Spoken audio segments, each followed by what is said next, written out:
దాదాపు 500 ఒక టీము 500 ఒక టీముగా ఏర్పడి 500 ఒక టీముగా ఏర్పడి ఇట్లా మొత్తం 3 టీములు ఉన్నాయి.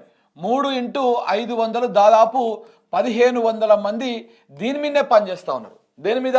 ఛానల్స్, ఏ ఛానల్స్ బాగా పోతా ఉన్నాయి, ఆ ఛానల్స్కి ఎట్లా రిపోర్ట్లు కొట్టాలి, ఏ రకంగా అది చేయాలి. అంటే వీళ్ళు ఏం చేస్తారంటే ఈ 1500 మంది 1500 అంటే ఒక్కొక్కటి ఈజీగా దగ్గర ఎంత తక్కువ అదైనా కానీ ఒక 3 అకౌంట్లు మెయింటైన్ చేయొచ్చు.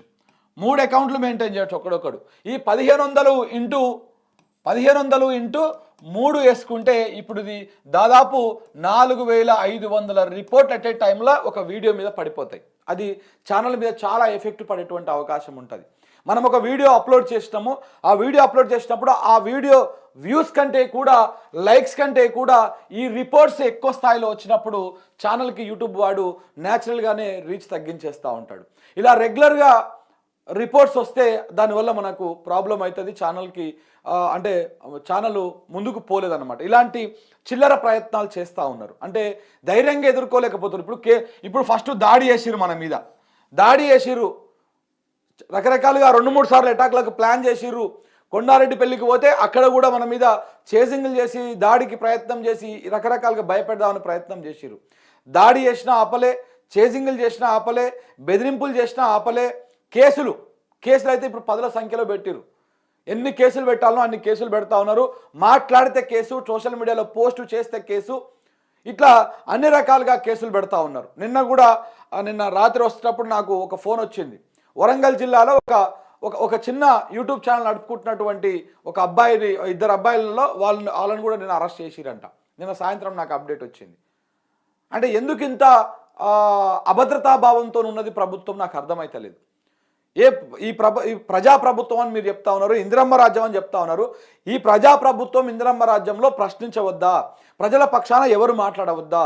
ఒకవైపు ప్రతిపక్షంగా వాళ్ళు మాట్లాడితేనేమో వాళ్ళ మీద కేసులు పెట్టి వాళ్ళని లోపలేదామన్నటువంటి ప్రయత్నము. మేము ప్రజలకు జరుగుతున్నటువంటి నష్టాన్ని ఇవన్నీ మీ ముందుకు తీసుకొస్తా ఉంటేనేమో మా మీద కూడా కేసులు పెట్టేటువంటి ప్రయత్నము. ఇట్లా కేసులు పెట్టినా ఆగుతలేరు, దాడులు చేసినా తగ్గుతలేరు, వీళ్ళు ఎక్కడ కూడా ఆపుతలేరు, పేపర్ని ఆపుతలేరు, ఛానల్ని ఆపుతలేరు అని చెప్పేసి ఇట్లా ఈ సైబర్ అటాక్లు అన్నమాట. ఈ రకంగా ఇంతమందిని పెట్టేసి మనం ఏదైనా వీడియో అప్లోడ్ చేస్తే ఈజీగా ఆ వీడియో కొంత మనకు ప్రజలకు పోవడానికైనా మన ఛానల్ సబ్స్క్రైబ్ ఇప్పటికీ 4,51,000 మంది మన ఛానల్ని సబ్స్క్రైబ్ చేసుకున్నారు.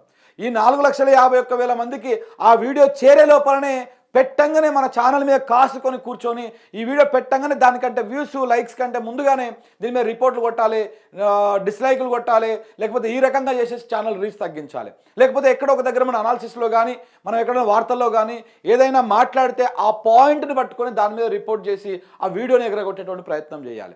నేను లగచర్ల ఇష్యూ గురించి మనము మాట్లాడినాం. ఆ వీడియో బాగా వైరల్ అయింది, బాగా సర్క్యులేట్ అయింది, ఛానల్లో కూడా బాగా రీచ్ వచ్చింది. ఆ వీడియోలో లగచర్లలో ఏం జరిగింది ఏంటి అనేటువంటి అంశాన్ని నేను ప్రస్తావించి మాట్లాడినప్పుడు ఆ వీడియో మీద మాస్ రిపోర్ట్లు కొట్టేసి మొత్తం వీడియోని ఎగరగొట్టేసారు. అంటే యూట్యూబ్ వాడు ఏం చేసిండు, అయ్యా మీరు మా గైడ్లైన్స్ ఫాలో అవుతలేరు కాబట్టి మీ వీడియో నేను తీసేస్తున్నాం అని చెప్పేసి, ఇన్ని రిపోర్ట్లు వచ్చినాయి అని చెప్పేసి మనకు మెయిల్ పెట్టి ఆ వీడియోని డిలీట్ చేశారు. దానివల్ల ఏమవుతుంది, మన ఛానల్కి రీచ్ తగ్గిపోతూ ఉంటుంది. సో అందుకే మనం గత 25 తారీఖు, 26 తారీఖు, డిసెంబరు 20 తారీఖు నుంచి మనం ఒకసారి చూస్తూ ఉంటే ఛానల్ రీచ్ ఇట్లా డ్రాస్టిక్గా పడిపోతుకుంటూ వస్తూ ఉన్నది. ఎందుకంటే ఈ రకమైనటువంటి కుట్ర జరుగుతూ ఉన్నది. దాంట్లో ఈ కుట్రలను ఛేదించుకోవడానికి మనం ప్రయత్నాలు చేస్తూ ఉన్నాం, ఛేదించుకొని బయటకు వస్తూ ఉన్నాం. కానీ ఒక మనిషి లోపల ఏదైతే ఉత్సాహం ఉంటుందో, ఇప్పుడు ఏదైనా కానీ మనం వీడియో చేస్తూ ఉంటే 10 మంది చూస్తూ ఉంటే దాని మీద రియాక్షన్ వస్తూ ఉంటే ఇది మంచిగా ఉంది, ఇది మంచి లేదన్నటువంటి మంచి నెగిటివ్ ఆర్ పాజిటివ్ ఏదైనా అన్ని పాజిటివ్గానే రావు, అన్ని నెగిటివ్గానే రావు. కొన్ని పాజిటివ్ వస్తాయి, కొన్ని నెగిటివ్ వస్తాయి. దాన్ని అన్నిట్లని తీసుకోవడానికి మనం రెడీగానే ఉన్నాం. కానీ ఆ ఫీడ్బ్యాక్ వచ్చే లోపలనే వీళ్ళు ఈ ప్రయత్నం చేస్తూ ఉన్నారు. అలా వస్తుంటే మనం కూడా ఇంకా విషయాలని ప్రజల కోణంలో ఇంకేమైనా మాట్లాడేటువంటి ప్రయత్నం చేస్తాం. కానీ వీళ్ళు చేస్తున్నటువంటి దానివల్ల ఇటు స్టాఫ్ కూడా నిరుత్సాహపడాల్సి వస్తుంది. ఇదంతా జరుగుతూ ఉంది. కానీ ఏది ఏమైనా ఒకవేళ మీరు ఏమైనా కుట్రలు చేసి ఈ ఛానల్ని కుట్రలు చేసి ఇంకేదైనా చేసినా కానీ న్యూస్ లైన్ అయితే ఆ ఒక్క ఛానల్ని పోకుండా ఆపగలుగుతారేమో. కానీ ఇంకొక ఛానల్ పెట్టుకోవచ్చు కదా, ఇంకొక ఛానల్తో మేము ముందుకు వస్తాం కదా. ఎందుకు ఈ పిచ్చి ప్రయత్నాలు చేస్తూ ఉన్నారు? ఒకవేళ కనుక ఇట్లనే దాడి చేయాలనుకుంటే, ఈ రకమైనటువంటి కన్స్ట్రక్టివ్గా ఒక ఛానల్ని టార్గెట్ చేసి ఆ ఛానల్ని దాడి చేయాలనుకుంటే ఇవాళ తెలంగాణ రాష్ట్రంలో ఒక్క యూట్యూబ్ ఛానల్ కూడా ఉండకపోతుండే.